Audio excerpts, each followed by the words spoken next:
الحمد لله رب العالمين نحمده ونستعينه ونستغفره ونعوذ بالله من شرور أنفسنا ومن سيئات أعمالنا من يهده الله فلا مضل له ومن يضلل فلن تجد له وليا مرشدا أشهد أن لا إله إلا الله وحده لا شريك له وأشهد أن محمدا عبده ورسوله أرسله بالهدى ودين الحق ليظهره على الدين كله ولو كره المشركون اللهم صل على محمد وعلى آل محمد كما صليت على إبراهيم وعلى آل إبراهيم إنك حميد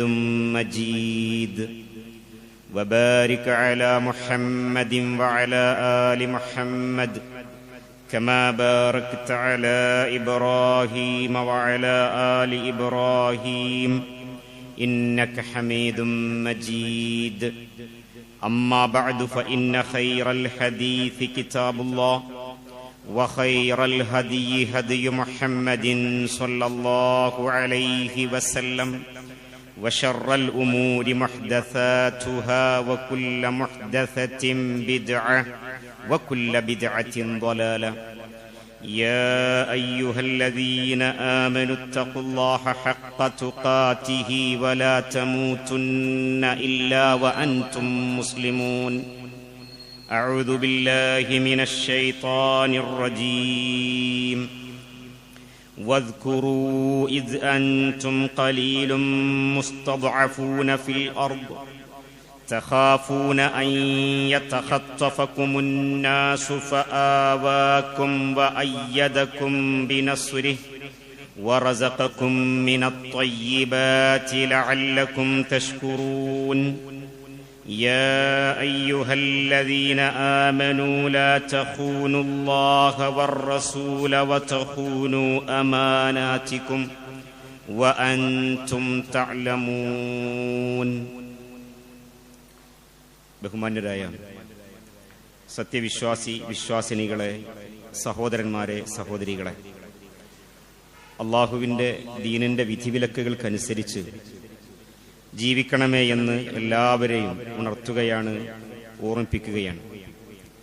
അള്ളാഹു ജല്ല ജലാലുഹു അവൻ്റെ ദീനിൻ്റെ നിയമങ്ങൾക്കും നിർദ്ദേശങ്ങൾക്കും അനുസരിച്ചുകൊണ്ട് ജീവിക്കാനുള്ള ഈമാനും തഖ്വയും അള്ളാഹു നമുക്കെല്ലാം നൽകി അനുഗ്രഹിക്കുമാറാവട്ടെ എന്ന് നമുക്ക് പ്രാർത്ഥിക്കാം. പ്രിയമുള്ള സഹോദരങ്ങളെ, സഹോദരിമാരെ, കഴിഞ്ഞ നമ്മുടെ ഖുതുബയിൽ, കഴിഞ്ഞ ആഴ്ചയിലെ ഖുതുബയിൽ നമ്മൾ മുഹറം മാസവുമായി ബന്ധപ്പെട്ട് പ്രവാചകൻ സല്ലല്ലാഹു അലൈഹി വസല്ലമയുടെ ഹിജ്റയുമായി ബന്ധപ്പെട്ട് ചില കാര്യങ്ങളൊക്കെ സൂചിപ്പിച്ചതിൻ്റെ ഭാഗങ്ങൾ ഓർമ്മയിലുണ്ടാവും. അതിൽ നമ്മൾ സംസാരം അവസാനിപ്പിക്കുന്ന സമയത്ത് പറഞ്ഞു വച്ചത്, നമ്മളുടെ ജീവിതത്തിൽ എന്തെങ്കിലും ഒരു ഉദ്യമം, നമ്മൾ മുന്നോട്ട് വെക്കുന്ന ഒരു പ്രവർത്തനം, അതൊരു കൂട്ടായ പ്രവർത്തനം, കുടുംബം ഒരു കൂട്ടായ്മയാണ്, കുടുംബത്തിന്റെ പ്രവർത്തനമാവാം. അതല്ലെങ്കിൽ ഒരു സംഘം എന്നുള്ള നിലക്ക് ഒരു സംഘത്തിന്റെ പ്രവർത്തനമാകാം. ഇത് അല്ലെങ്കിൽ ഒരു മഹല്ലിന്റെ പ്രവർത്തനമാവാം, ഒരു സംഘടനയുടെ പ്രവർത്തനമാകാം. അങ്ങനെ കൂട്ടായി ചെയ്യുന്ന ഏതേത് പ്രവർത്തനങ്ങളും അത് വിജയത്തിലേക്ക് എത്തിക്കണമെങ്കിൽ അനിവാര്യമായും ഉണ്ടാകേണ്ട കുറേ ഇടപെടലുകളുണ്ട്. അക്കൂട്ടത്തിൽ പഠിക്കേണ്ട ചില പാഠങ്ങളെക്കുറിച്ച് നമ്മൾ സംസാരിച്ചു. അതിൽ പ്ലാനിങ്ങിനെ കുറിച്ച് പറഞ്ഞു. ഹിജ്റയും പ്ലാനിങ്ങും, അതേപോലെ ഹിജ്റയും തവക്കുലും, ഇതൊക്കെ അതിൽ പരമപ്രധാനമാണ് എന്നുള്ളത് വിശദീകരിച്ചു. അതുപോലെ സംസാരത്തിന്റെ അവസാന ഭാഗത്ത് പറഞ്ഞത്, ഒരു ഇത്തരം കൂട്ടായ പ്രവർത്തനങ്ങളുടെ വിജയത്തിന്റെ നിദാനമായി കൊണ്ട് വർത്തിക്കുന്നത്, അതിന്റെ വലിയ ഒരു ഘടകമായി നിലകൊള്ളുന്നത്, ഇപ്പോ പരസ്യമായി കൊണ്ട് ചെയ്യുന്ന കുറെ കാര്യങ്ങളുണ്ടാവും. ആളുകൾ അറിയുക, ആളുകൾ കാണുക ചെയ്യുന്ന കുറെ കാര്യങ്ങളുണ്ടാവും. അപ്പൊ അത് ഒരു സംഘത്തിന്റെ പ്രവർത്തനത്തിന്റെ വിജയത്തിന് അനിവാര്യമാണ്. പക്ഷെ അതിനപ്പുറം ഒരു സംഘത്തിന്റെ പ്രവർത്തനം, ഒരു കൂട്ടായ്മയുടെ പ്രവർത്തനം വിജയിക്കുന്നിടത്ത് പ്രവർത്തിക്കുന്ന മറ്റു ചില ഘടകങ്ങൾ എന്ന് പറയുന്നത്, അതാരും അറിയാതെ ചെയ്യുന്ന കുറെ കാര്യങ്ങളുണ്ടാവും. അങ്ങനെ ചെയ്യുന്ന ഇടപെടലുകൾ ഉണ്ടാവും. അത്തരം ഇടപെടലുകൾ പ്രവർത്തനത്തിന്റെ വിജയത്തിന് വളരെ വലിയ ഒരു ഘടകമായി വർത്തിക്കും. ആ പ്രവർത്തനത്തിന്റെ വിജയത്തിന് വലിയ ഒരു കാരണമാകും, നിദാനമാകും. അതിന് ഹിജ്റ ഏറ്റവും വലിയ ഒരു ഉദാഹരണമായിട്ട് പറഞ്ഞതാണ്, മനസ്സിലാക്കാവുന്നതാണ്. മഹാനായ റസൂലുള്ളാഹി സ്വല്ലല്ലാഹു അലൈഹി വസല്ലമയും അബൂബക്കർ സിദ്ദീഖ് റളിയല്ലാഹു അൻഹുവും ഗാർ സൗർ ഗുഹയിൽ അവര് ആ 3 ദിവസങ്ങളിലായിക്കൊണ്ട് കഴിഞ്ഞുകൂടുമ്പോൾ അവിടേക്ക് എത്തുന്ന ആരോരും അറിയാത്ത ചില ഇടപെടലുകളുണ്ടല്ലോ. അതിൽ അബൂബക്കർ സിദ്ദീഖ് റളിയല്ലാഹു അൻഹുവിന്റെ 2 മക്കളിൽ അബ്ദുള്ള റളിയല്ലാഹു അൻഹുവിന്റെ പ്രവർത്തനങ്ങൾ, രഹസ്യമായി കാര്യങ്ങളൊക്കെ അന്വേഷിച്ച് അങ്ങോട്ട് എത്തിച്ചു കൊടുക്കുന്നത്, അതേപോലെ തന്നെ അസ്മാ റളിയല്ലാഹു അൻഹ അവര് ഭക്ഷണം എത്തിച്ചു കൊടുക്കുന്നത്, ഇതൊക്കെ ആരും അറിയാതെ ചെയ്യുന്ന കാര്യങ്ങളാണ്. അതേപോലെ തന്നെ ഇവർ 2 പേരും പോകുന്ന വഴി മായ്ക്കാൻ വേണ്ടിക്കൊണ്ട് ആമിർ ഇബ്നു ഫുഹൈറ എന്നറിയപ്പെടുന്ന ഒരു അടിമ ബാലൻ, ഒരു ആടിനെ മേയ്ക്കുന്ന ഒരാൾ, അദ്ദേഹം ചെയ്യുന്ന ചില കാര്യങ്ങളൊക്കെ ഉണ്ടല്ലോ, ഇതിനെക്കുറിച്ചൊക്കെ സൂചിപ്പിച്ചു. അതൊക്കെ നമുക്ക് അറിയുകയും ചെയ്യും, അതൊക്കെ മനസ്സിലേക്ക് കൊണ്ടുവരാം. ഇത് ശരിക്കൊരു ബാക്ക് ബോണായി പ്രവർത്തിക്കലാണ്. ഒന്നിന്റെ ഒരു പ്രവർത്തനത്തിന്റെ ഭാഗമായിക്കൊണ്ട് ആരും അറിയാത്ത ചില കാര്യങ്ങൾ എങ്ങനെ വിജയിച്ചു എന്ന് ചോദിക്കുമ്പോൾ ഇങ്ങനെയുള്ള കുറെ കാര്യങ്ങൾ നമുക്ക് എടുത്തു പറയാനുണ്ടാവും. അപ്പോൾ റസൂലുള്ളാഹി സ്വല്ലല്ലാഹു അലൈഹി വസല്ലം നമുക്ക് ശരിക്കും പഠിപ്പിച്ചു തരാണ്.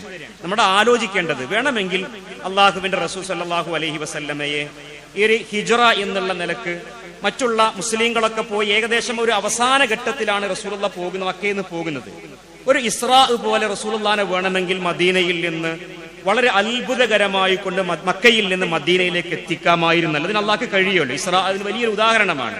കാരണം ഇസ്രാ പരിശുദ്ധ ഖുർആൻ തന്നെ പറയുന്നുണ്ട്, സുബ്ഹാനല്ലദി അസ്റാ ബിഅബ്ദിഹി ലൈലൻ, ഒരൊറ്റ രാത്രി കൊണ്ട് മിനൽ മസ്ജിദിൽ ഹറാമി ഇലൽ മസ്ജിദിൽ അഖ്സ, മസ്ജിദുൽ അഖ്സയിലേക്ക് കൊണ്ടുപോയിട്ടുണ്ട്. ഒറ്റ രാത്രി കൊണ്ട് സംഭവിച്ചിട്ടുണ്ട്. വേണമെങ്കിൽ അല്ലാഹു സുബ്ഹാനഹു വ തആലക്ക് മസ്ജിദുൽ ഹറാമിൽ നിന്നല്ല, അല്ലാഹുവിന്റെ റസൂലിന്റെ വീട്ടിൽ നിന്ന് ഒരൊറ്റ രാത്രി കൊണ്ട്, ചെറിയ ഒരൊറ്റ സമയം കൊണ്ട് മദീനയിലേക്ക് കൊണ്ടുപോയി ആക്കാമായിരുന്നു. അതിന് കഴിയും അല്ലാഹ്ക്ക്. നമുക്ക് ഉറപ്പായ കാര്യമാണ്. പരിശുദ്ധ ഖുർആൻ അതിന് കൃത്യമായി നിദാനങ്ങൾ പറയുന്നുണ്ട്. എന്നിട്ടും അള്ളാഹുവിന്റെ റസൂൽ സ്വല്ലല്ലാഹു അലൈഹി വസല്ലമയെ അല്ലാഹു സുബ്ഹാനഹു വ തആല അങ്ങനെയൊന്നല്ലല്ലോ ചെയ്യുന്നത്. ഒരുപാട് പരീക്ഷണങ്ങൾ ഉണ്ടാകുന്നു, ത്യാഗങ്ങൾ ഉണ്ടാകുന്നു, പരിശ്രമങ്ങൾ ഉണ്ടാകുന്നു, അധ്വാനം ഉണ്ടാകുന്നു, പേടികൾ ഉണ്ടാകുന്നു, അതേപോലെ മുൻകരുതലുകൾ ഉണ്ടാകുന്നു, പ്ലാനിങ് ഉണ്ടാകുന്നു. അതിനൊക്കെ അപ്പുറം അള്ളാഹുവിൽ തവക്കുൽ ചെയ്യുന്നു. ഇതെല്ലാം കൂടി ഉൾച്ചേർന്നിട്ട് വലിയ ഒരു കാര്യമല്ലേ നമുക്ക് പഠിപ്പിച്ചു തരുന്നത്. നമ്മുടെ ജീവിതത്തിലേക്ക് ചേർത്ത് വെക്കേണ്ട കാര്യങ്ങളല്ലേ പഠിപ്പിച്ചു തരുന്നത്. അങ്ങനെയുള്ള കുറെ കാര്യങ്ങൾക്കുള്ള വലിയ പാഠങ്ങളാണ് ഈ പറഞ്ഞ കാര്യങ്ങളൊക്കെയും എന്ന് നമ്മൾ ഓർക്കേണ്ടതാണ് എന്നർത്ഥം. അപ്പോ നമ്മൾക്ക് ഇതിൽ നിന്നൊക്കെ ഒരു സംഗ്രഹിച്ചു പറയാം. ഇപ്പൊ ഈ പറഞ്ഞത് സംഗ്രഹിച്ചു പറയാവുന്ന ഒരു കാര്യം, മൂന്നാമതൊരാൾ അറിയാതെ അല്ലെങ്കിൽ മറ്റൊരാൾ അറിയാതെ എന്നുള്ള നിലക്ക്, അല്ലെങ്കിൽ ആരോരും അറിയാതെ എന്നുള്ള നിലക്ക് പ്രവർത്തിക്കുന്ന കുറെ കാര്യങ്ങൾ ഉണ്ടാകും. എന്തൊന്നിന്റെയും വിജയത്തിന് അതൊരു അനിവാര്യമാണ്. അതിന് വലിയ പരസ്യങ്ങൾ ഉണ്ടാവുകയില്ല. നട്ടെല്ല് പോലെ എന്ന് പറയാവുന്ന ബാക്ക് ബോൺ എന്നാണല്ലോ നട്ടെല്ലിന് പറയാ, അത് പിന്നിലാണുള്ളത്. അവര് പ്രത്യക്ഷത്തിൽ ഒന്നും കാണുകയില്ല. അങ്ങനെയുള്ള കുറെ കാര്യങ്ങളില്ലാതെ ഒന്നും വിജയത്തിലേക്ക് എത്താൻ സാധിക്കുകയില്ല എന്നുള്ള വലിയ ഒരു പാഠം നമുക്ക് ഇതിന്റെ കാര്യത്തിൽ ഉണ്ടാവുകയാണ് എന്നുള്ളതാണ്. ഇനി നമ്മൾ ആലോചിച്ചു നോക്കൂ. ഇവിടെ നമ്മൾ മനസ്സിലാക്കുന്ന മറ്റൊരു കാര്യം, മഹാനായ റസൂലുള്ളാഹി സ്വല്ലല്ലാഹു അലൈഹി വസല്ലം മദീനയിലേക്കുള്ള അദ്ദേഹത്തിന്റെ യാത്രാഘട്ടം, അതിൽ പ്രതിസന്ധികൾ ഉണ്ടാകുന്നുണ്ട്, ഒരുപാട് കഷ്ടപ്പാടുകൾ ഉണ്ടാകുന്നുണ്ട്, ത്യാഗങ്ങൾ ഉണ്ടാകുന്നുണ്ട്. ആ പ്രതിസന്ധി ഘട്ടങ്ങളിലൊക്കെയും നമുക്ക് ഏറ്റെടുക്കാവുന്ന ചില പാഠങ്ങളുടെ കൂട്ടത്തിൽ മറ്റൊന്ന് ഈ പ്രതിസന്ധികളെ എങ്ങനെ അതിജീവിക്കണം എന്നുള്ളതാണ്. അതിൽ നയപരമായ കുറെ കാര്യങ്ങളുണ്ട്, തന്ത്രപരമായ കുറെ ഇടപെടലുകളുണ്ട്. ആ തന്ത്രപരമായ ഇടപെടലുകൾക്കൊക്കെ വലിയ ഒരു ഉദാഹരണമായിക്കൊണ്ട് നമുക്ക് കാണാൻ സാധിക്കുന്ന ഒരു സംഗതിയാണ് ഈ ഗുഹയിൽ അവര് 3 ദിവസം കഴിഞ്ഞ് അടുത്ത ദിവസം അവർ യാത്ര പുറപ്പെടുകയാണ്. യാത്രയിൽ ഇവർക്ക് മദീനയിലേക്ക് നേർക്കുനേരുള്ള ചില വഴികളൊക്കെ അവർക്ക് അറിയാം. പക്ഷേ ആരും ശ്രദ്ധിക്കാതെ ചില വഴികളിലൂടെ എന്ത് ചെയ്യണം, കൂട്ടിക്കൊണ്ടുപോകണം. അങ്ങനെ കൂട്ടിക്കൊണ്ടുപോകാൻ ഒരു വഴികാട്ടി ചുമതലപ്പെടുന്നുണ്ടല്ലോ. ആ വഴികാട്ടി ആരായിരുന്നു ആലോചിച്ച് നോക്കൂ. പേര് അബ്ദുല്ലാഹിബിൻ ഉറൈഖിത്ത് എന്നാണെങ്കിലും ആ അബ്ദുല്ലാഹിബിൻ ഉറൈഖിത്ത് എന്ന് പറയുന്ന മനുഷ്യൻ മുസ്ലിം ആയിരുന്നില്ല. ഒരു മുശ്രിക്കായ മനുഷ്യൻ, ഒരു ബഹുദൈവ ആരാധകനായ മനുഷ്യൻ, ആദർശപരമായി ശത്രുവായ ഒരു മനുഷ്യൻ ആണല്ലോ. ആദർശത്തിൽ ശത്രുവാണ് അദ്ദേഹം. പക്ഷേ ആദർശത്തിലാണ് അദ്ദേഹം ശത്രു. അദ്ദേഹം ജീവിതത്തിൽ ശത്രുവായി കാണേണ്ട ആളല്ല. വളരെ ക്രിട്ടിക്കലായ ഒരു സംഭവത്തിൽ റസൂൽ സാക്ഷിയാവുന്നത്. അവിടെ അബ്ദുല്ലാഹിബിൻ ഉറൈഖിത്ത് എന്ന് പറയുന്ന മുശ്രിക്കായ മനുഷ്യൻ തന്റെ കൂടെ തനിക്ക് സഹവസിക്കാൻ കഴിയും. ഈ മക്കയിൽ നിന്ന് മദീനയിലേക്കുള്ള ദുർഘടം പിടിച്ച ഒരു യാത്ര, പ്രയാസം നിറഞ്ഞ ഒരു യാത്ര, പ്രതിസന്ധി നിറഞ്ഞ ഒരു യാത്ര. ആ യാത്രയിൽ തനിക്ക് കൂട്ടുകാരനായി, ഒരു വഴികാട്ടിയായി തനിക്ക് സ്വീകരിക്കാൻ പ്രവാചകൻ സല്ലല്ലാഹു അലൈഹി വസല്ലം കണ്ടിട്ടുള്ളത് ഇങ്ങനെ ഒരു മനുഷ്യനെയാണ്. വേണമെങ്കിൽ ആ മനുഷ്യന് തന്റെ ആദ്യ ശത്രുവാണ്, ശത്രുക്കൾ പിന്നെ ഇദ്ദേഹത്തെ അന്വേഷിച്ചു കൊണ്ടിരിക്കുമെന്നുള്ള ഉറപ്പാണ്. ആ അന്വേഷിച്ചു കൊണ്ടിരിക്കുന്നിടത്ത് നിന്ന് എത്തിച്ചു കൊടുക്കാനുള്ള തന്ത്രങ്ങളൊക്കെ മെനയാൻ ഈ അബ്ദുല്ലാഹിബ്നു ഉറൈഖത്തിന് കഴിയുമായിരുന്നു, സാധിക്കും. പക്ഷേ റസൂലുള്ളാഹി സ്വല്ലല്ലാഹു അലൈഹി വസല്ലം ആ മനുഷ്യനെ വിശ്വാസത്തിലെടുക്കുന്നു എന്നുള്ളതാണ്. നമ്മുടേത് പോലെയുള്ള ഒരു രാജ്യത്ത് ഇങ്ങനെയൊരു തന്ത്രത്തിന് എത്ര വലിയ പ്രസക്തി ഉണ്ടെന്ന് ആലോചിച്ച് നോക്കൂ. ഹിജ്റ വലിയ ഒരു കാര്യമാണ്, ഹിജ്റ വലിയൊരു സന്ദേശമാണ് നമുക്ക് നൽകുന്നത് എന്ന് ഇത്തരുണത്തിൽ നമുക്ക് ചിന്തിച്ചുകൂടെ? നമ്മൾ ഇവിടെ ജീവിക്കുമ്പോൾ ഒരു ബഹുസ്വര സമൂഹം, ഒരു ബഹുസ്വര ഭരണം നിലനിൽക്കുന്ന ഒരു രാജ്യം, ഒരു മതനിരപേക്ഷത അധിഷ്ഠിതമായ ഒരു ജീവിതം ജീവിക്കുന്ന ഒരു സമൂഹം, ആ ജീവിതത്തിൽ നമ്മൾ ഇങ്ങനെ കുറെ തന്ത്രപരമായ തീരുമാനങ്ങൾ എടുക്കേണ്ടതുണ്ട്, അതിൽ നയപരമായ കാര്യങ്ങൾ എടുക്കേണ്ടതുണ്ട്. അങ്ങനെ കുറെ വിഷയങ്ങൾക്ക് വലിയ പ്രസക്തിയുണ്ട് എന്നുള്ള വലിയ ഒരു അധ്യാപനമല്ലേ ജീവിതത്തിലേക്ക് റസൂലുള്ളാഹി സ്വല്ലല്ലാഹു അലൈഹി വസല്ലം നൽകുന്നത് എന്ന് നമ്മൾ ആലോചിക്കേണ്ടതുണ്ട്. അതും ഹിജ്റയുമായി ബന്ധപ്പെട്ട് ആലോചിക്കേണ്ട, നമ്മൾക്ക് സ്വീകരിക്കാൻ സാധിക്കുന്ന, അല്ലെങ്കിൽ പ്രവർത്തന പദത്തിലേക്ക് നമ്മൾ ഏതെങ്കിലും ഒരു വിഷയത്തിൽ തന്ത്രം മെനയുമ്പോൾ നമുക്ക് പ്രായോഗികമായി ചിന്തിക്കാൻ സാധിക്കുന്ന ഒരു വലിയ ഉദാഹരണമായി കൊണ്ട് തന്നെയാണ് നബി സല്ലല്ലാഹു അലൈഹി വസല്ലമയിൽ നിന്ന് അത്തരം കാര്യങ്ങളും നമ്മൾ ചേർത്ത് വെക്കേണ്ടതും പഠിക്കേണ്ടതും എന്നുള്ളത് ആലോചിക്കേണ്ടതാണ്. ഇനി ഇതേപോലെ തന്നെ നമ്മൾക്ക് ഏതൊരു പ്രതിസന്ധിയും നമ്മുടെ ഒരു യാത്രയാകാം, അതല്ലെങ്കിൽ ജീവിതത്തിന്റെ ഒരു യാത്രയാകാം, ജീവിതയാത്ര പ്രവർത്തനങ്ങളാ എന്ത് കാര്യങ്ങളാവാം. നമ്മളിങ്ങനെ മുൻപിൽ ഇങ്ങനെ ഒരുപാട് പേടികൾ ഇങ്ങനെ ഉരുണ്ട് കൂടി നമ്മൾ മുന്നിൽ കാണുന്നിടത്ത് നമ്മൾ അറിയാത്ത തരത്തിലുള്ള കുറെ സഹായങ്ങൾ അള്ളാഹുവിന്റെ അടുക്കൽ നിന്ന് നമ്മൾ ആലോചിക്കാത്ത മാർഗത്തിലൂടെ വന്നു ചേരും നമുക്ക് കാണാൻ സാധിക്കും.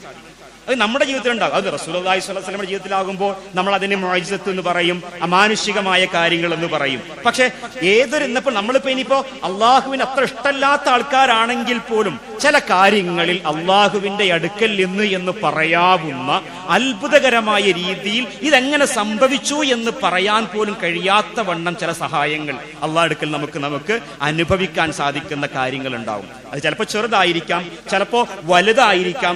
ആ പ്രതിസന്ധിയിൽ നിന്ന് എങ്ങനെ രക്ഷപ്പെട്ടു എന്ന് ചോദിച്ചാൽ രക്ഷപ്പെട്ടിട്ടുണ്ട്. അതിന് ചില കാരണങ്ങൾ പറയാറുണ്ട്. അതെങ്ങനെ കിട്ടി എന്ന് ചോദിച്ചാൽ അല്ലാഹു അഅലം, അള്ളാഹുവിന്റെ അടുക്കൽ നിന്ന് കിട്ടിയതാണ് എന്ന് പറയാവുന്ന, അത് ഒരു അപകടത്തിൽ നിന്നുള്ള അത്ഭുത രക്ഷപ്പെടലാകാം, ഇങ്ങനെ പലതുമാവാം. അതല്ലെങ്കിൽ മാരകമായ രോഗം നമ്മുടെ അടുക്കലേക്ക് വരാനുണ്ടായിരുന്നു, പക്ഷേ അതിപ്പോൾ അത് പാടെ പോയിട്ടുണ്ട് എന്ന് പറയാവുന്ന സംഗതികളാകാം. ഇങ്ങനെ പലതും നമ്മുടെ ജീവിതത്തിൽ ഉണ്ടാകും. പ്രിയപ്പെട്ട സഹോദരങ്ങളെ, മഹാനായ റസൂലുള്ളാഹി സ്വല്ലല്ലാഹു അലൈഹി വസല്ലമയുടെ ഹിജ്റ യാത്രയിലും അങ്ങനെ ചിലത് നമുക്ക് കാണാൻ സാധിക്കുന്നുണ്ട്. ആ യാത്രയിൽ ഈ അബ്ദുല്ലാഹിബ്നു ഉറൈഖിത്ത് ഇവർ രണ്ടുപേരെയും, സിദ്ദീഖുൽ അക്ബർ റളിയല്ലാഹു അൻഹുവിനെയും നബി സല്ലല്ലാഹു അലൈഹി വസല്ലമയെയും പല വഴികളുടെ കൂട്ടിക്കൊണ്ടു പോകുമ്പോൾ ഒരു ചെറിയ ഗ്രാമപ്രദേശത്തിലൂടെ കൂട്ടിക്കൊണ്ടു പോകുന്നുണ്ട്. അവിടെ എത്തുമ്പോൾ ഇവർക്ക് ഇനിയും ഒരുപാട് വലിയ യാത്ര ചെയ്യാനുണ്ട്, ഒരുപാട് ദുർഘടം പിടിച്ച പാതകളിലൂടെ പോകാനുണ്ട് എന്നുള്ളത് ഇവർക്കറിയാം. അതുകൊണ്ട് തന്നെ അബ്ദുല്ലാഹിബ്നു ഉറൈഖിത്ത് എന്ന് പറയുന്ന ആ മനുഷ്യൻ, മുശ്രിക്കായ മനുഷ്യൻ, ഇവരെ കൂട്ടിക്കൊണ്ടു പോകുമ്പോൾ ആ ഗ്രാമപ്രദേശത്തെത്തിയപ്പോൾ അവർക്ക് ദാഹമുണ്ട്. അവരുടെ കയ്യിൽ വെള്ളപ്പാത്രമുണ്ട്. ആ വെള്ളപ്പാത്രത്തിലേക്ക് വെള്ളം നിറക്കണം, വെള്ളം കുടിക്കാൻ കിട്ടണം. അതിനുവേണ്ടി ഒരു ഇടം എന്നുള്ള നിലക്ക് ഒരു ഗ്രാമത്തെ അവർ കാണുകയാണ്. അപ്പോൾ ഉറൈഖിത്ത് എന്ന് പറയുന്ന ഈ മനുഷ്യൻ ആ ഗ്രാമപ്രദേശത്തിലെ ഒരു വീട്ടിലേക്ക് കൂട്ടിക്കൊണ്ടു പോകുന്നു. അവിടെ ചെന്ന് വെള്ളം ചോദിക്കുന്നു. വെള്ളം ചോദിക്കുമ്പോൾ ആ വെള്ളം അത് ഉമ്മു മഅബദ് എന്നറിയപ്പെടുന്ന സ്ത്രീയുടെ വീടായിരുന്നു.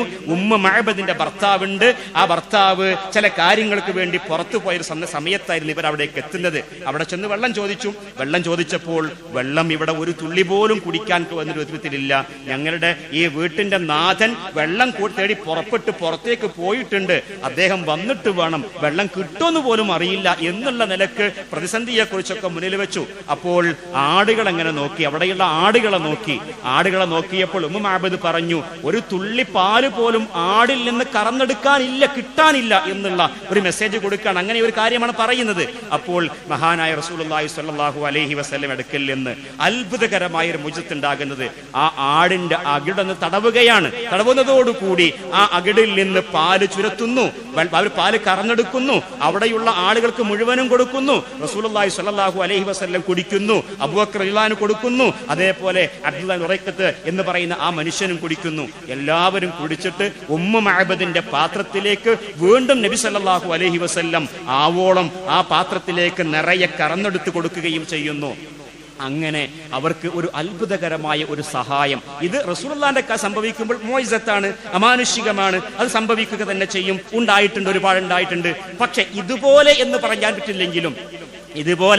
പറ്റില്ലെങ്കിലും ഏകദേശം അള്ളാഹുവിന്റെ അടുക്കൽ നിന്ന് പ്രതിസന്ധി ഘട്ടങ്ങളിൽ റബ്ബിൽ ഈമാനോടുകൂടി മുന്നോട്ട് പോകുന്ന ഒരാൾ, കുറച്ചെങ്കിലും റബ്ബിൽ വിശ്വാസമുള്ള ഒരാൾക്ക് അള്ളാഹുവിന്റെ അടുക്കൽ സഹായം പ്രതീക്ഷിക്കുന്ന ഒരു ഘട്ടത്തിൽ, ഒരു പ്രതിസന്ധി ഘട്ടത്തിൽ റബ്ബ് സുബ്ഹാനഹു വ തആല നമ്മളറിയാത്ത വഴിക്ക് നമ്മളെ സഹായിക്കും എന്നുള്ള ഒരു പ്രതീക്ഷക്ക് റബ്ബിന്റെ അടുക്കൽ നമുക്ക് പ്രതീക്ഷിക്കാൻ സാധിക്കുന്ന ഒരു വലിയ ഉദാഹരണമായിക്കൊണ്ട് ഇത്തരം സംഭവങ്ങളെ എന്ന് പറയുമ്പോൾ നമ്മളിൽ മുഅ്ജിസത്ത് സംഭവിക്കുമെന്ന് പറയാനല്ല കേട്ടോ, അങ്ങനെയൊന്നും തോന്നരുത്. നമ്മളാരും അങ്ങനെയുള്ള ആളുകളല്ല. റസൂലുള്ളാഹിക്ക് മുഅ്ജിസത്താണ് എങ്കിൽ റബ്ബിന്റെ സഹായമായിക്കൊണ്ട് ഇതും അതുപോലെയുള്ള അല്ലെങ്കിൽ ഇതിനേക്കാൾ ചെറുതായി പറയാവുന്ന ചില സംഗതികളൊക്കെയും നമുക്ക് കാണാൻ സാധിക്കും എന്നുള്ളതും നമ്മൾ മനസ്സിലാക്കിയിരിക്കേണ്ട മറ്റൊന്നാണ്. ഇനി ഇതേപോലെ തന്നെ നോക്കൂ, പ്രതിസന്ധികൾ അള്ളാഹുവിന്റെ സഹായം കിട്ടുന്ന മറ്റൊന്നാണ് സുറാഖത്ത് ബിൻ മാലിക് എന്നറിയപ്പെടുന്ന മുശ്രിക്കായ ഒരു മനുഷ്യന്റെ ഇടപെടലും പിന്നീട് അദ്ദേഹം തിരിച്ചു പോകുന്നതും ഒക്കെ ആയ സംഭവങ്ങൾ നമുക്കറിയാം. സുറാഖ എന്തിനാ വന്നത്?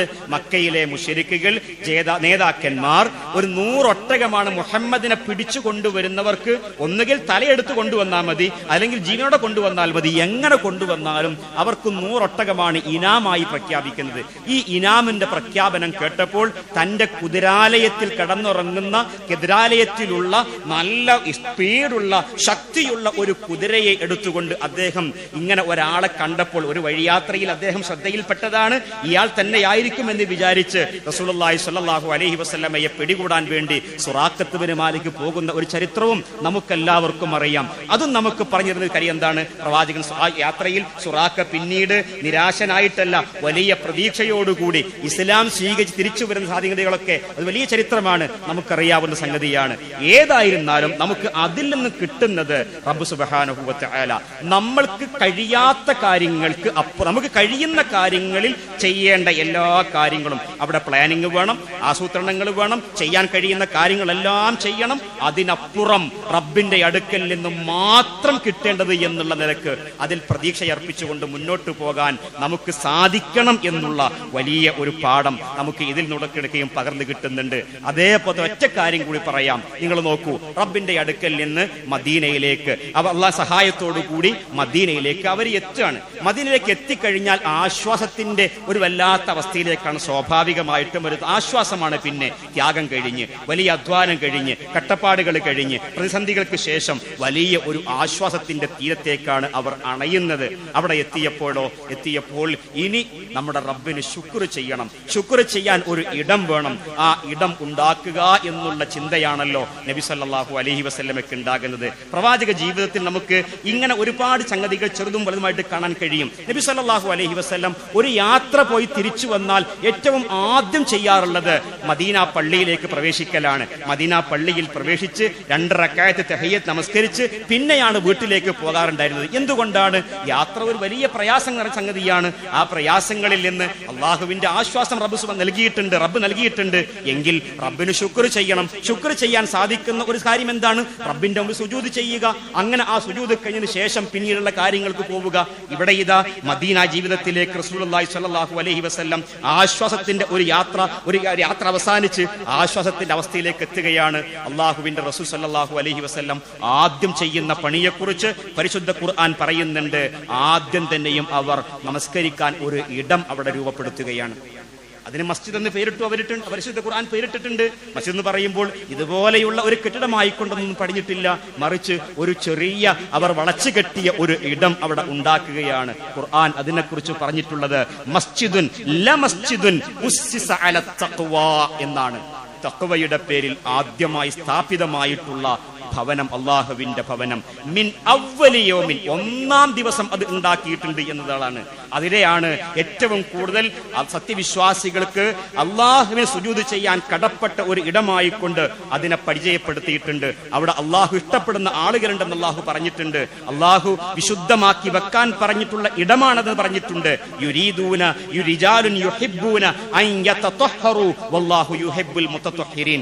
ആദർശപരമായ വിശുദ്ധി, ശാരീരികമായ വിശുദ്ധി, മാനസികമായ വിശുദ്ധി, എല്ലാ വിശുദ്ധിയും അടങ്ങിയ തരത്തിൽ റബ്ബിന് ശുക്ർ ചെയ്യാനും ഇബാദത്ത് ചെയ്യാനും ഒരു ഇടം, ആശ്വാസം അനുഭവിക്കുന്നിടത്ത് റബ്ബിനോടുള്ള ശുക്ർ ബോധം ഉണരണം എന്നുള്ള അതിനുവേണ്ടി ഒരു ഇടം നബി സല്ലല്ലാഹു അലൈഹി വസല്ലം ഒന്നാം ദിവസം തന്നെ അവിടെ സ്ഥാപിച്ചു എന്ന് പറയുമ്പോൾ ഇതൊക്കെയും നമുക്ക് നമ്മുടെ ജീവിതത്തിലേക്ക് അപ്ലൈ ചെയ്യാവുന്ന രീതിയിൽ കുറെ കാര്യങ്ങളാണ്. പള്ളി എപ്പോഴും ഉണ്ടാക്കണം എന്നല്ല പറഞ്ഞിട്ടുള്ളത്, പക്ഷേ ആ ഒരു ബന്ധത്തെ, ആ അർത്ഥത്തിൽ നമുക്ക് നോക്കിക്കാണാനുള്ള വലിയ പാഠങ്ങളായിക്കൊണ്ട് അതിനെയൊക്കെ സ്വീകരിക്കണം എന്നുള്ള തരത്തിലേക്ക് ആശയങ്ങൾ ഇതിൽ നിന്നൊക്കെയും ഉൾക്കൊള്ളാൻ നമുക്ക് കഴിയും. അള്ളാഹുവേ, നീ ഞങ്ങൾക്ക് നിന്റെ ദീനിന്റെ കാര്യങ്ങൾ പഠിക്കുമ്പോൾ അതിൽ നിന്ന് കിട്ടേണ്ട ജീവിത പാഠങ്ങളെ ഉൾക്കൊണ്ടുകൊണ്ട് മുന്നോട്ട് പോകാനുള്ള തൗഫീഖും അനുഗ്രഹവും പ്രദാനം ചെയ്ത് അനുഗ്രഹിക്കണമേ റഹ്മാനെ.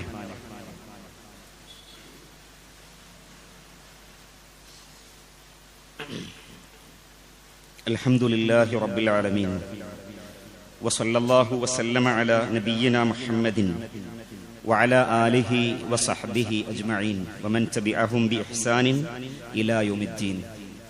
അമ്മാ ബഅദ്. സഹോദരങ്ങളെ, ഒരിക്കൽ കൂടി അള്ളാഹുവിന്റെ ദീനിന്റെ വിധിവിലക്കുകൾക്കനുസരിച്ചുകൊണ്ട് ജീവിക്കണമേ എന്ന് ഉണർത്തുകയാണ്. ഹിജ്റ അവസാനിക്കുന്നില്ല. നമ്മുടെ ജീവിതത്തിൽ ഹിജ്റ ഇനിയുമുണ്ട്, തുടർച്ചയായി ഉണ്ടായിക്കൊണ്ടിരിക്കേണ്ടതുണ്ട്. കഴിഞ്ഞ ആഴ്ചയിലെ ഖുത്ബയിലും ആ വാക്ക് പറഞ്ഞിട്ടുണ്ട്. അപ്പോൾ പറഞ്ഞത് നമ്മൾക്കിന്ന് ചെയ്യാനുള്ള ഹിജ്റ ഏറ്റവും പ്രധാനം റസൂലുള്ളാഹി സ്വല്ലല്ലാഹു അലൈഹി വസല്ലം പഠിപ്പിച്ചത് അൽ ഹിജ്റതു മാ ഹജറ അള്ളാഹുവിൻ റസൂൽ എന്ത് കാര്യം വിലക്കിയിട്ടുണ്ടോ അതിൽ നിന്ന് വിട്ടു നിൽക്കലാകുന്നു നമുക്ക് ചെയ്യാനുള്ള ഹിജ്റ എന്നതാണ്. ആ ഹിജ്റയെ അങ്ങനെ സ്വീകരിക്കണം. അതിനെ അങ്ങനെ നമുക്കുണ്ടാകേണ്ട രണ്ട് കാര്യങ്ങൾ എന്താണെന്നറിയോ? ഒന്നാമത്തേത് ഹിജ്റത്തുൻ ഇലല്ലാഹി ബിത്വലബി വൽ മഹബ്ബതി വൽ ഉബൂദിയ്യ. റബ്ബിന് തികഞ്ഞ ഇബാദത്ത് ചെയ്യാൻ, റബ്ബിനോട് തികഞ്ഞ സ്നേഹത്തോട് ഇഷ്ടത്തോടു കൂടി അവനോട് പ്രാർത്ഥിക്കാൻ സാധിക്കുന്ന ഒരു മനസ്സ്, അത് വലിയൊരു ഹിജ്റയാണ്. തികഞ്ഞ സ്നേഹം റബ്ബിനോട് ഉണ്ടാവണമെന്നാണ്. ആ സ്നേഹത്തോടുകൂടി പ്രാർത്ഥിക്കണം. ആ ഉബൂദിയ്യത്ത് കീഴ്പ്പെടുക എന്നുള്ള, വഴിപ്പെടുക എന്നുള്ള നമ്മളിൽ നിന്നുണ്ടാവണം. അതിന് സാധിക്കുന്ന രീതിയിൽ മനസ്സിനെ പാകപ്പെടുത്തുക. അങ്ങനെ വരുമ്പോൾ പല ജാതി വേണ്ടാത്തരങ്ങളിൽ നിന്ന് വിട്ടുനിൽക്കാൻ സാധിക്കുന്ന ഒരു ഹിജ്റക്ക് നമുക്ക് സാധിക്കും. അതിന്റെ മറ്റൊരു തലം എന്ന് പറയുന്നത് വഹിജ്റത്തുൻ ഇലാ റസൂലിഹി ബിൽ മുതാബഅതി വൽ ഇഖ്തിദാ എന്നാണ്. പ്രവാചകൻ സ്വല്ലല്ലാഹു അലൈഹി വസല്ലമയെ നമ്മുടെ ജീവിതത്തിന്റെ റോൾ മോഡലായി സ്വീകരിച്ച് ഇത്തിബാഉം ഇഖ്തിദാഉം നമ്മുടെ ജീവിതത്തിൽ ഉണ്ടാവുക എന്നുള്ളതാണ്. അതുണ്ടാകുമ്പോൾ, അത് രണ്ടും നമുക്കുണ്ടാകുമ്പോൾ തീർച്ചയായും നമുക്ക് പലതരത്തിലുള്ള ഹിജ്റകൾ, മാനസികമായ ചില ഹിജ്റകൾ നമുക്ക് നേടിയെടുക്കേണ്ടി വരും, ഉണ്ടാകേണ്ടി വരും. അങ്ങനെ വരുമ്പോൾ നമുക്ക് നമ്മുടെ അമലുകൾ അള്ളാഹു സ്വീകരിക്കുകയും ചെയ്യും. അത് അമലുകൾ സ്വീകരിക്കാൻ വലിയ ഷർത്താകുന്നു ഈ പറഞ്ഞ രണ്ട് കാര്യങ്ങളും. അതിന് തക്കതായ രീതിയിൽ ജീവിതത്തിന്റെ ഹിജ്റകളെ സ്വീകരിക്കാൻ നമുക്ക് സാധിക്കണം. ഇനിയുമുണ്ട് ചില പാഠങ്ങൾ. അതിൽ ഇന്നത്തെ ആയത്തിൽ ഓതി കേൾപ്പിച്ച ചില പാഠങ്ങളിലേക്ക് കൂടി ശ്രദ്ധയുണ്ടാകേണ്ടതുണ്ട്. ഇൻഷാ അല്ലാഹ് അടുത്ത ഖുത്ബകളിൽ ആ ഭാഗങ്ങളും അതുമായി അനുബന്ധമായ ചില കാര്യങ്ങൾ കൂടി ശ്രദ്ധയിൽപ്പെടുത്താം. അല്ലാഹു സുബ്ഹാനഹു വ തആല നമുക്കെല്ലാവർക്കും അവന്റെ ദീനിന്റെ ജീവിതത്തെ അള്ളാഹുവിന് വേണ്ടി സമർപ്പിക്കാൻ സാധിക്കുന്ന ഈമാൻ, അള്ളാഹുവേ നീ ആ തലത്തിലുള്ള ഈമാനിക തലം ഞങ്ങളുടെ ജീവിതത്തിൽ ഞങ്ങൾക്ക് നൽകി അനുഗ്രഹിക്കണമേ റഹ്മാനെ. ഞങ്ങളുടെ വിശ്വാസത്തിലും ഞങ്ങളുടെ കർമ്മങ്ങളിലും ആത്മാർത്ഥമായ രീതിയിൽ കർമ്മങ്ങൾ ചെയ്യാനും സ്വീകരിക്കാനും, കർമ്മങ്ങളെ നിന്റെ ഇഷ്ടത്തോടുകൂടി, നിന്നെ ഇഷ്ടപ്പെടുന്ന മനസ്സോടുകൂടി നിന്റെ കർമ്മങ്ങളെ, നീ പഠിപ്പിച്ചിട്ടുള്ള ദീനി വിശ്വാസത്തെയും കർമ്മങ്ങളെയും സ്വീകരിക്കാനും ഞങ്ങൾക്ക് നീ തൗഫീഖ് നൽകി അനുഗ്രഹിക്കണമേ റഹ്മാനെ. ഈ രംഗത്ത് ഇസ്ലാമികമായി ഞങ്ങൾ ജീവിക്കുമ്പോൾ, ഇസ്ലാമികമായ ഒരു നവജീവൻ ഇസ്ലാമികമായി ഞങ്ങൾ ജീവിക്കുമ്പോൾ ഞങ്ങളുടെ അടുക്കൽ നിന്ന് വല്ല പാകപ്പിഴവുകളും പോരായ്മകളും സംഭവിക്കുമ്പോൾ ഞങ്ങൾക്കെല്ലാവർക്കും നീ പുറത്ത് മാപ്പ് നൽകി അനുഗ്രഹിക്കണമേ റഹ്മാനെ. അള്ളാഹുവേ, തെറ്റുകുറ്റങ്ങളും വീഴ്ചകളും സംഭവിക്കുന്നിടത്ത് അവിടെ തന്നെ ഉരുണ്ടുകൂടാതെ അവിടെ നിന്ന് എണീറ്റ് ഞങ്ങൾക്ക് പശ്ചാത്താപ മനസ്സോടുകൂടി നിന്നിലേക്ക് ഓടിയെടുക്കാൻ സാധിക്കുന്ന ഈമാൻ, അതാണ് ഞങ്ങൾക്ക് ഉണ്ടാകേണ്ടത്. നാഥ, നീ അനുഗ്രഹിച്ചെങ്കിൽ അതിൻ്റെ ആളുകളായി ജീവിക്കാൻ ഞങ്ങൾക്ക് സാധിക്കും. നീ തൗഫീഖ് ചെയ്യണമേ റഹ്മാനെ. അള്ളാഹുവേ, ജീവിതത്തിൻ്റെ എല്ലാ പ്രാരാബ്ധങ്ങളിലും പ്രയാസങ്ങളിലും കടബാധ്യതകളിലും മറ്റു രോഗപരമായ ബുദ്ധിമുട്ടുകളിലും ഒക്കെ തന്നെയും നിന്റെ സഹായമില്ലാതെ ഞങ്ങൾക്കാർക്കും രക്ഷയില്ല. നിന്നിൽ തവക്കുലാക്കിക്കൊണ്ട് ജീവിക്കാൻ ഞങ്ങളെ നീ അനുഗ്രഹിക്കണമേ റഹ്മാനെ. അള്ളാഹുവേ, ഞങ്ങളുടെ മക്കളിൽ, ഞങ്ങളുടെ ഇണകളിൽ ഞങ്ങൾക്ക് നീ കൺകുളിർമ പ്രദാനം ചെയ്യണമേ റഹ്മാനെ. അള്ളാഹുവേ, നാളെ നിന്റെ അടുക്കലേക്ക് യാത്രയാകുമ്പോൾ ഞങ്ങളുടെ അവസാന ശ്വാസം കലിമത്ത് തൗഹീദാക്കി മാറ്റാൻ ഞങ്ങളെ നീ അനുഗ്രഹിക്കണമേ റഹ്മാനെ. അള്ളാഹുവേ, ഒരു ഹുസ്നുൽ ഖാത്തിമത്ത് ഞങ്ങൾക്കെല്ലാവർക്കും നൽകി അനുഗ്രഹിക്കണമേ റഹ്മാനെ. അള്ളാഹുവേ, ഞങ്ങളുടെ മരണാനന്തരം ബർസഖി ലോകത്ത് ഞങ്ങൾക്ക് നിന്റെ അടുക്കലേക്ക് യാത്രയാകേണ്ടി വരുമ്പോൾ അള്ളാഹുവേ, നീ ഞങ്ങൾക്ക് ഖബർ ജീവിതം വിശാലമാക്കി തന്ന് അനുഗ്രഹിക്കണമേ റബ്ബേ. അള്ളാഹുവേ, ഞങ്ങളിൽ നിന്ന് ഞങ്ങൾക്ക് മുൻപേ മരണപ്പെട്ടു പോയവർക്ക്, ഞങ്ങളുടെ മാതാപിതാക്കളും ഞങ്ങൾക്ക് വേണ്ടപ്പെട്ട പലരുമുണ്ട്, അവരെ എല്ലാവരെയും ഓർത്തുകൊണ്ട് ഞങ്ങൾ നിന്നോട് പ്രാർത്ഥിക്കുന്നു. റഹ്മാനായ നാഥ, അവർക്കെല്ലാവർക്കും നീ മഗ്ഫിറത്തും മർഹമത്തും പ്രദാനം ചെയ്ത് അവരുടെ ഖബർ ജീവിതം നീ സന്തോഷകരമാക്കി കൊടുക്കണമേ റഹ്മാനെ. അള്ളാഹുവേ, ഞങ്ങളെയും അവരെയും നിന്റെ ജന്നാത്തുൽ ഫിർദൗസിൽ ഒരുമിച്ച് കൂട്ടി അനുഗ്രഹിക്കണമേ റബ്ബേ. اللهم اغفر للمؤمنين والمؤمنات والمسلمين والمسلمات الأحياء منهم والأموات إنك مجيب الدعوات يا قاضي الحاجات. اللهم أجرنا من النار، اللهم أجرنا من النار، اللهم أجرنا من النار. ربنا اغفر لنا ذنوبنا وكفر عنا سيئاتنا وتوفنا مع الأبرار. ربنا آتنا في الدنيا حسنة وفي الآخرة حسنة وقنا عذاب النار. ربنا تقبل منا إنك أنت السميع العليم وتب علينا إنك أنت التواب الرحيم واغفر لنا يا غافر المذنبين. والحمد لله رب العالمين وصلى الله وسلم على نبينا محمد وآله وصحبه أجمعين.